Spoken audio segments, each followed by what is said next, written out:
It's starting to piece together, isn't it? Bit by bit. It's starting to piece. A coffin? Yeah, a wooden one. The craftsman who made it must have been pretty skilled. It wasn't just a wooden coffin, it was all the wood. There were no nails, no reinforcements, and there were no gaps in the wood anywhere. It was airtight. The crew got pretty curious about what might be inside and opened it up. They had to get a wedge and hammer it open. It was so well made. Inside, they found a woman. Or I guess you should say, they found the dead body of a woman. Her hair was thick and black, and her skin was deep brown and didn't show any signs of age or decomposition. They say that she looked gorgeous, like a goddess. She was obviously dead, but everyone who looked at her said that she looked like she was sleeping. Her skin was so lifelike. She looked like she might wake up any minute. She didn't, though. Like the rest of the bodies they found, she was frozen solid. Eventually, the McKay-Bennett finished the search and returned to Halifax. The 3 of 6 bodies were unloaded and taken ashore. However, it was warm enough that they began to melt. Let me guess. Alice stayed frozen. They say that the stink was horrible. But there was one body that didn't fall. The girl in the coffin. That's right. Everybody thought for sure that she'd melt and start to rot like the rest of them eventually. But weeks passed and nothing happened. Then a month had passed and another, and it was summer, and she was still frozen solid. After a while, people started to say that she was some sort of miracle. Rumors about the girl started to spread, and people came to visit Halifax from all over. After a while, people started to call her All Ice. Alice. Of course, those rumors didn't last long. Why? Well, she up and disappeared. One day Alice was there, the next she wasn't. They say someone snuck into where they were keeping her and stole the body. With the body gone, the rumors followed pretty quickly. And after a while, no one remembered her. You might be able to find something about her if you could find a newspaper from back then, but that's about it. Wait. You just said she was on this boat. Yeah, I did. Alice has got to be somewhere on this ship. But why the hell would you say something like that? Because I know. And just, what is it you know? What happened to Alice after she was stolen? Junpei Gold. 7, dude! Alright, tell me. What happened to Alice? 7 nodded slowly, and took on the look of a man recalling something long buried. Well, around that time, the word was that there was a thriving black market in New York. I mean, I'm sure there still is, but this was special. All millionaires from all over the world. I heard that Alice went up for auction there. The person who won the auction was Lord Gordane.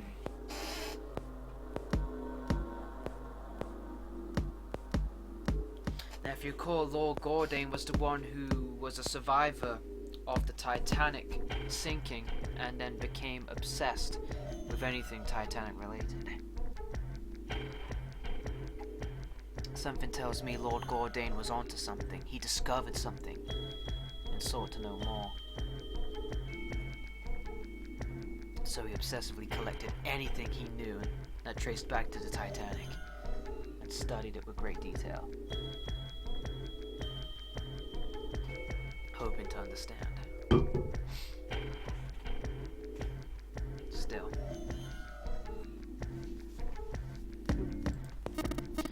You've heard the name before, right? Sir Gordane. Isn't he the guy who bought the Gigantic, the Titanic sister ship? Yeah, that's him. No, I guess he hadn't done that yet. What do you mean? Gordane bought Alice in 1912. 4 years later, in 1916, he bought the Gigantic. Okay. And he hit Alice somewhere on the Gigantic. But nobody knows where. died in 1931. And apparently, he died without ever telling anyone where Alice was hidden. However what?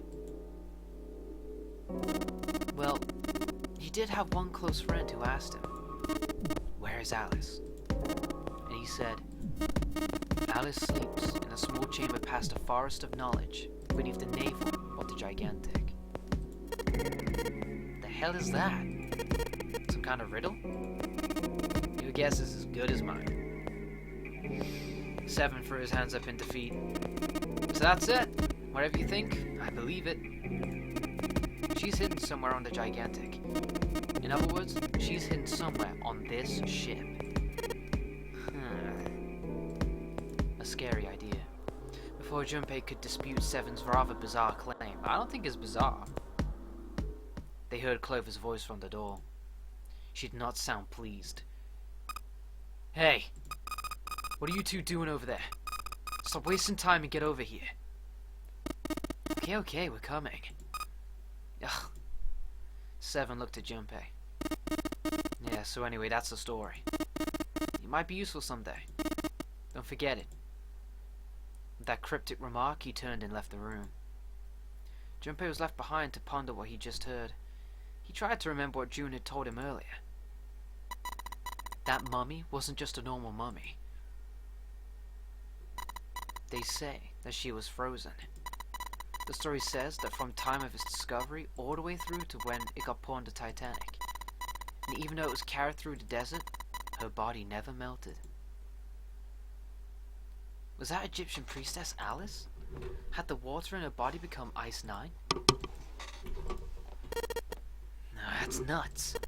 There's no way somebody like that could exist. Junpei shook his head, trying desperately to clear it, and followed Seven to the operating room where Clover was waiting. Alright.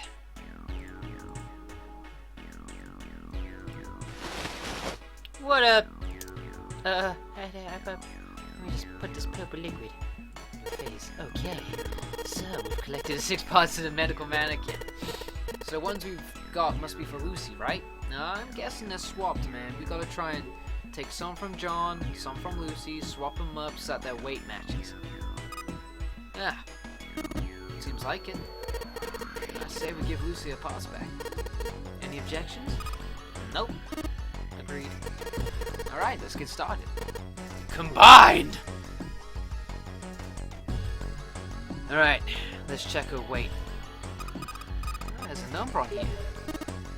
51 kg. What's this? Is this the weight? Well, we were just stacking body parts on it, so I guess it makes sense that it's the weight. Well, I think she was like 53.2, something like that. So, she's a bit underweight. And I'm guessing John's a bit overweight. Hold up, Janie sent me something. I'm gonna look at it. Huh.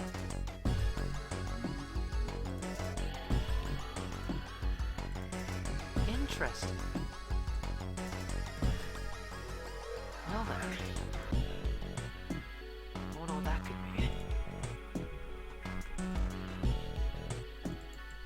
Now that you mention it, I did see it before. She does look a lot like that.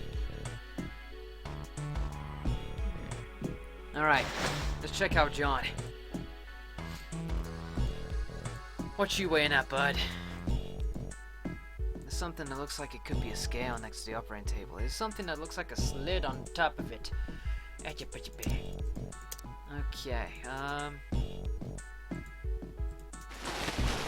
damn! Hey, nothing happened. That's odd. Maybe it's the wrong weight. Wait. Yeah, well, you know, there's a scale on the side of the bed. Maybe. We need to get that scale to a specific number. How are we gonna do that? I think we're supposed to swap her body parts with John's. Ah, let's give it a shot. Okay, the screen below displays 2 medical mannequins. You can switch their body parts by touching the part you want to switch out and then the part you want to switch in. So is this that these are we cannot edit these and these are fixed. Okay, well the chest looks fine to me. I mean the hearts could be different weights as well. You just don't know, do you? Alright, so let's just don't go damn it, no, Junpei, maybe you need to do this. I just wanna look at how much they're supposed to weigh. Yes. Right. Let's have a gander at this. Okay, so the male has wider thighs where there's less of a gap. The woman has wider hips, so I'm guessing her stomach is correct. The man has more defined arms.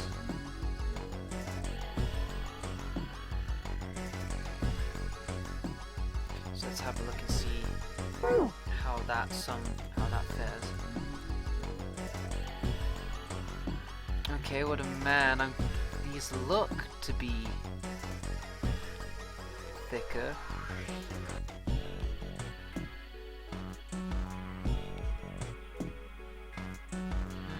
Everything seems in order here. Oh god, I didn't look at what weight they're supposed to be.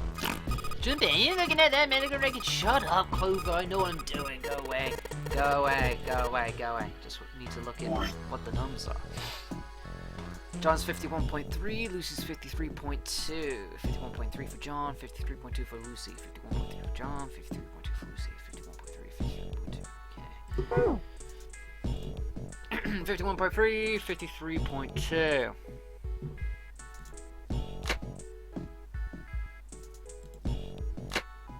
So they definitely do change their weight, don't they, the hearts? With this heart being heavier. Now we need to lose weight for John and gain weight for Lucy.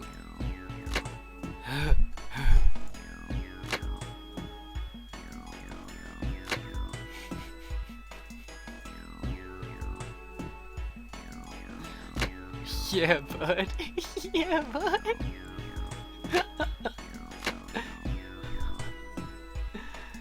Wait. Ah.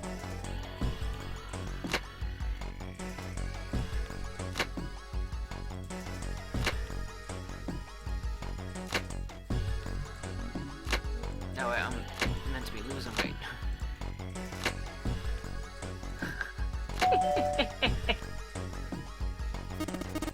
I have no idea. Hey Junpei, I just heard something. It came from John's operating table. We better check it out. Alright, check it out. Huh? The lid on the scale. Oh yeah, sweet. Well, I get it. It must have opened because we matched John's weight to what's on the chart. Sweet. There's a mark engraved on this key. I think it's a Jupiter symbol.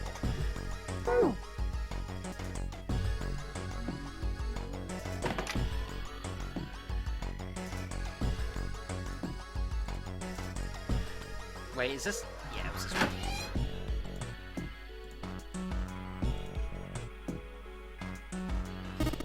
Hey, hold on. Well, that was a squeaky ass chair. Junpei stopped, about to put the key into the doorknob. What's up? Where's Clover? Huh? Junpei turned around. Clover was nowhere to be seen. God damn it, where the hell did she go? Ugh. Okay, just hold on a minute. I'll go get her. Sure thing. Junpei left Seven at the door and headed back to the operating room. He found her standing next to the operating table. She was staring at the mannequin. Hey Clover, what's wrong? Come on, let's get out of here. She didn't respond. If she hadn't been standing up and breathing, Junpei might have thought she was dead. What are you doing? Did you want to come back here and say goodbye to John? It wasn't the best joke, but it was something, an attempt to lighten the mood. Clover didn't laugh. She stood, stock still, and said nothing. Clover, can you hear me? Perhaps this was something he said, or perhaps it was something else. Suddenly her mouth opened and she whispered in a dry, dead voice. "I'm gonna kill you. My brother might be dead." Huh? That's why we couldn't find him. If he's dead, I'm gonna be next. Suddenly the operating room felt very, very cold. What are you talking about? What's wrong with you? He gave her a small shake, but she still didn't respond. The silence grew heavier. Junpei, what do you want to do? I find that very weird, how the game kind of does this. Junpei, what do you want to do? Like someone's talking to me. I kind of want to go, who there? Who there? Told Clover they needed to leave. Give her the 4-leaf clover. Yeah, sure. Oh yeah. He didn't know why, but suddenly Junpei remembered something he'd been given earlier. He reached into his pocket and dug it out. A 4-leaf clover. Santa had given it to him in a second-class room. He held it out to Clover. Did you know that each leaf on the 4-leaf clover means something? Hope, faith, love, and luck? Take it. Use it as a good luck charm. He pressed the 4-leaf clover into her hand. Listen to me, Clover. No matter what happens, you can never lose hope. You have to remember what's most important, and that's to have faith and to have love. If you can remember all of those, that'll bring you good luck. Snake, your brother, he's not dead. He's alive somewhere, I'm sure of it. You've just gotta believe in that. Clover stared at the 4-leaf clover in her hand. You could see tears start to form at the corners of her eyes. Thank you. Her voice was tiny and broken, and as she spoke, she started to cry. She tried to hide her tears by looking at the floor, but it did little good. She wiped away tears with the baggy arms of her jacket, but more quickly took their place. No matter how she tried, she couldn't stop crying. Her tears made small wet circles on the floor. Thank you. She said it again. Then she looked up at Junpei and seemed to choke down the last of her grief. She did her best to smile. Junpei wiped an errant tear from her cheek with his thumb and gave her the best smile he could manage. Now come on. Seven's waiting for us at the exit. But still she didn't move. Wait. Before we go, there's one thing I want to ask you. What's that? What do you think when you hear the word experiment? For a moment his mind froze. Then he came back to his senses and realized the word meant nothing to him, aside from the dictionary definition. What? Oh. Huh.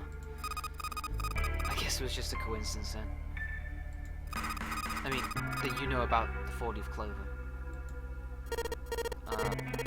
Look, I'm sorry, I don't want to be a jerk, but you are making less than no sense right now. Oh, no, it's nothing. Just forget about it. Oh, don't give me that. You really think I could just drop this? Well, you managed to drop the axe on her back before, Junpei, so who knows?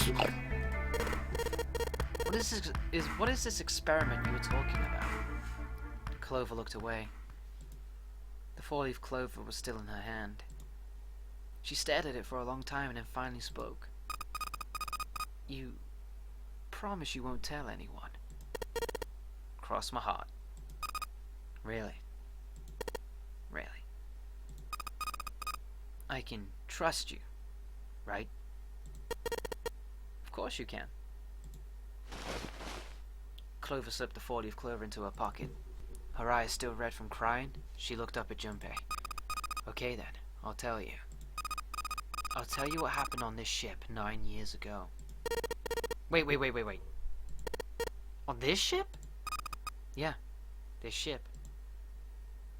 He was entirely lost.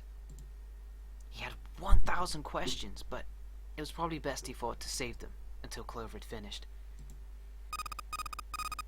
It was an experiment to test some sort of psychic thing. Right. So before we go into this is really adding up with some theories we've been going on about, isn't it? This is really adding up now. We mentioned how this could be diving into this kind of psychic connection between people. Yeah? So now this is starting to really piece together, and I'm really happy that my theories, they're still valid, they still work. Something about communicating through those fields that you can't see. Fields that you can't see? You'd heard something like this before. Clover nodded. Like, think about this. She pointed at the operating table. On top of it was a somewhat mismatched medical mannequin whose parts had been swapped with another mannequin. This is John, right? But is he really John? All Junpei could think was she has finally completely lost it. Isn't this like Locke's socks? Or the ship of Thesis? Junpei grew even more confused. He'd never heard of either of those things, although they sounded smart. You don't know. You haven't heard of those paradoxes? Junpei shook his head. Clover laughed. Okay, well, pay attention then. This is how Lock Socks works. Let's say I've got a pair of socks. They're my favorite socks. One of them gets a hole in it. What would you do if that was your sock, Junpei?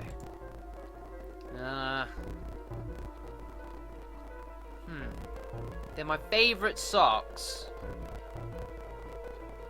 So I guess I patch them up. Well, I guess I'd patch it up. Get some cloth and close up the hole. But what if another hole opens? I'd add another patch, I suppose. What if another hole opened after that? Another patch, I guess.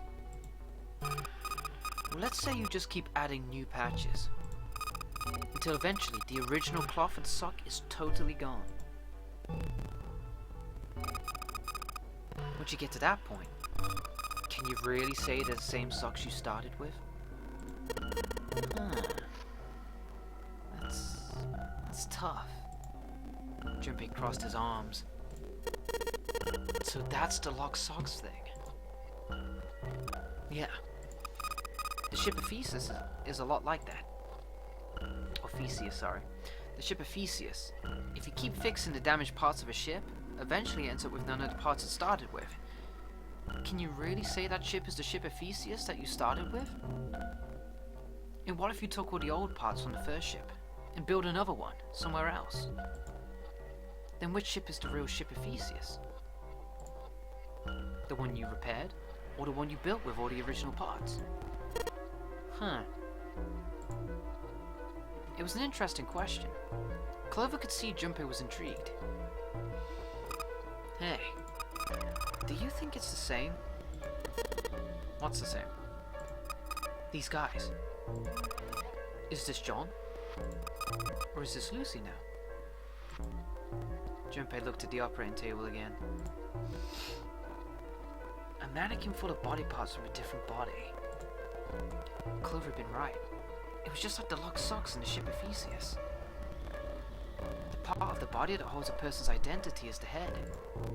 Of course, for many hundreds of years, conventional wisdom had held that a man's identity resided in his heart, or any number of internal organs. John's head and heart were both his. But apart from that, in a single arm, the rest of his body had once been Lucy's. Was that mannequin really John? We're just like these mannequins.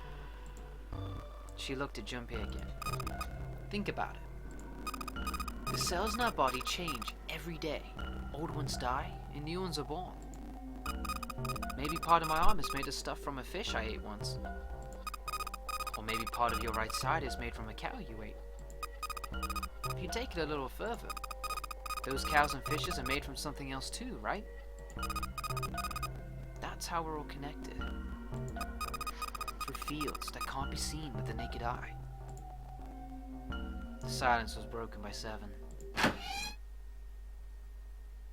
Hey! What the hell is taking you two so long? Seven's head appeared in the doorway. He was not happy. How long are you gonna make me wait? We don't have time to screw around.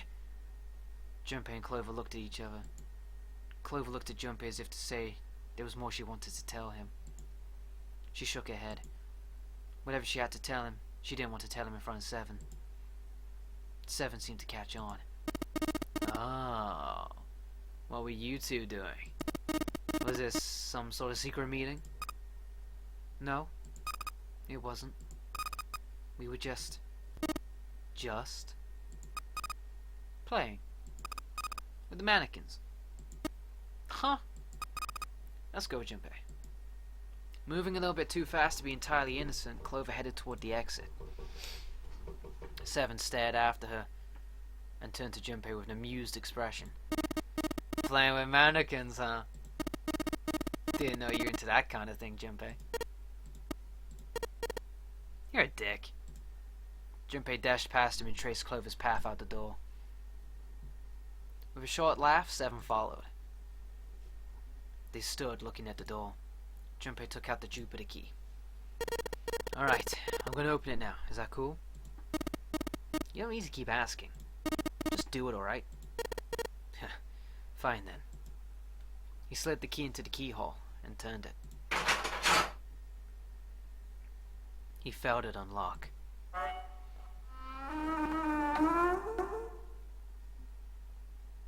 The door opened with a soft, melancholy creak. Beyond it lay a simple white hallway. There was no fanfare or confetti. Obviously, there was no one there to applaud them. They simply walked through the door, and that was it. Alright, let's get going. Hey man, what's up with you? You're so serious, you know? Can't you sound more happy? You know, get a little excited? Not really. Junpei turned away from Seven and took his first step down the simple white hallway. My brother might be dead. I'm gonna be next. Clover had told him only a few minutes before that her brother was probably dead, and she was likely to follow him. He could pretend to be happy after hearing something like that. Sorry, how? You found it! Okay! Boom! Puzzle solved! Myth busted! They left the operating room. The hallway took them around several corners and past several doors, but they were all locked. Until at last, the final door was hidden in a corner of the hall. Now, this door is likely to take us back into the hospital room. And then we're going to be like, yo guys, what the fuck's going on? Junpei grabbed the handle. As he made to push it open, a voice stopped him. The voice came from behind him and belonged to neither Seven nor Clover. What? Jumpy? Oh yeah. He spun around. He saw someone running toward him from the other side of the hallway. There were 3 people coming toward Junpei and his companions. Santa, Lotus, and June. They pulled up short in front of Junpei, breathing hard. Whoa. The hell is this? What are you doing here? What? We didn't... Before he could finish, Clover spoke. Hey guys, could you come take a look at this? She was standing near the end of a small hallway that branched off to the right. The rest of them ran over to her, curious as to what she found. There was something on the wall at the end of the hallway. A map of the ship's interior. It said C deck in the upper left corner. It was, they assumed, a map of the floor they were on. Door 7 and door 8. The map confirmed that they already knew. Both doors eventually led to the same hallway where they had found themselves. In fact, yeah, isn't that what I said? We weren't going to be split up permanently till we find door 9. We might get separated for a little while, but we'll see each other again. Otherwise, we won't be able to open the door 9. That's how the nonary game works. Junpei looked at the map of the ship's interior again. As he looked more closely, his surprise and excitement gave way to wariness. One by one, the others saw what he'd seen. They moved as one for the door. He pulled the map of the ship's interior off the wall and put it in his pocket and followed the others. The six of them stood in front of the door, arrayed in a semicircle. Santa stepped forward. He took hold of the door and spoke without looking back at the other five. Ready? I'm gonna open it. Slowly, all five nodded their silent assent. With a deep breath, Santa threw the door open. Yeah, bud. Open that shit up! They poured through the doorway and into the room.